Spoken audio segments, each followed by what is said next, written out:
6 giờ 5 phút cơ bản là đã xong. Anh em dọn dẹp thu quân.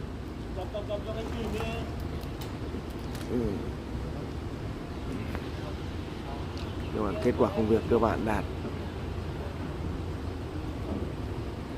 Nhà máy thủy điện Bình Minh ở Nghệ An,